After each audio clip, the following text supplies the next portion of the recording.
Sukhoi 30 ఎంకేఈ ల ఆధునికీకరణపై Russia రక్షణ మంత్రితో రాజ్నాథ్ చర్చ.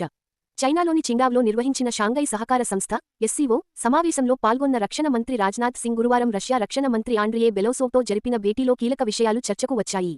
2 బ్యాచ్ల S-400 క్షిపణుల సత్వర సరఫరా, భారత్ వద్ద ఉన్న సుఖోయ్ 30 ఎంకేఈ యుద్ధ విమానాల ఆధునికీకరణ, ఉపరితలం నుంచి ఉపరితలానికి ప్రయోగించే క్షిపణుల తయారీ తదితర అంశాలపై రష్యా రక్షణ మంత్రితో చర్చించారు. భారత్ వద్ద రష్యాలో రూపొందిన 260 సుఖోయ్ 30 ఎంకేఈ విమానాలు ఉన్నాయి. ఈ విమానాలను ఆధునికీకరించాలని భారత్ ఆకాంక్షిస్తోంది. ఇటీవలి ఆపరేషన్ సింధూర్లో సుఖోయ్ విమానాలు కీలక పాత్ర పోషించాయి.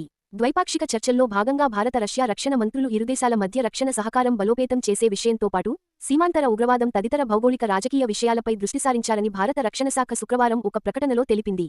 చర్చల సందర్భంగా ఆండ్రే బెలూసోవ్ పహల్గామ్ ఉగ్రదాడిపై భారత్కు సంఘీభావం తెలిపారు. ఇటీవలి కాలంలో ఇరు దేశాల నేతల మధ్య జరిగిన అతి కీలక సమావేశం ఇది. ఆపరేషన్ సింధూర్ నేపథ్యంలో రక్షణ ఉత్పాదన పెంపొందించాల్సిన ఆవశ్యకత పెరిగిన నేపథ్యంలో ఈ సమావేశం ఎంతో ప్రాధాన్యత సంతరించుకుంది అని రక్షణ శాఖ తన ప్రకటనలో పేర్కొంది.